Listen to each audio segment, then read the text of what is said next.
माझी मुलगी आता हयात नाही, त्याच्या चारित्र्यावर शिंतोडे उडू नका, वैष्णवी हगवणेंच्या वडिलांचा हगवणेंच्या वकिलांना आव्हान. पत्रकार परिषदेत वडील अनिल कसपटे भाऊ. हगवणेंचे वकील ॲडव्होकेट दुशिंग यांच्यावरही 2022च्या एका प्रकरणात गुन्हा दाखल असल्याचं उघड. कॉलर पकडून सरकारी वकिलाला केली होती मारहाण, अटकपूर्व जामिनामुळे टळली होती अटक. 2024-25 मध्ये महाराष्ट्रात विक्रमी परकीय गुंतवणूक. गेल्या आर्थिक वर्षात राज्यात 1.65 लाख कोटींचा एफडीआय. देशातील एकूण एफडीआय पैकी 40% गुंतवणूक महाराष्ट्रात. फडणवीसांची एक्सपोस्ट. लाडक्या बहिणींसाठी आदिवासी विभागाचा निधी वळवला नाही, मुख्यमंत्र्यांची स्पष्टोक्ती. अर्थसंकल्पामध्येच आदिवासी विभागासाठी जादा निधीची तरतूद असल्याचं स्पष्टीकरण.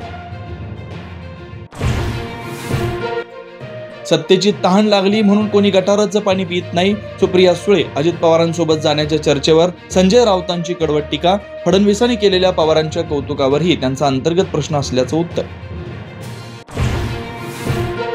नरकातलं स्वर्ग पुस्तकाची प्रत एकनाथ शिंदेंना पाठवली. लढाईचं कसं ते शिका असा सल्ला दिल्याची माहिती.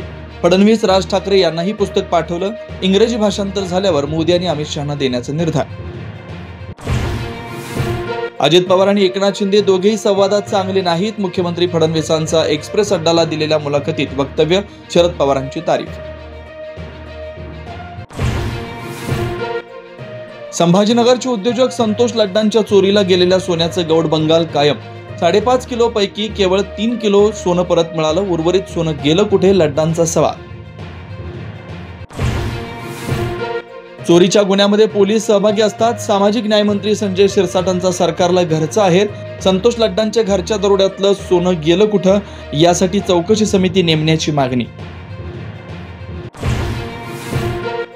ज्यांच्या घरात पाणी शिरलं त्यांना 10,000 रुपये देणार. बारामतीमध्ये नुकसानग्रस्त भागाच्या पाहण्यानंतर उपमुख्यमंत्री अजित पवारांची घोषणा. शेतकऱ्यांसाठी मोठी बातमी. यंदापासून जुनी पीक विमा योजना लागू. कृषी मंत्री माणिकराव कोकाटे यांची घोषणा. शेतकऱ्यांना 2% हक्क भरावा लागेल. बीडकरांच्या पाण्याचा प्रश्न जून उजाडण्यापूर्वीच मिटला. शहराला पाणी पुरवणारा बिंदुसरा धरण 90% भरलं.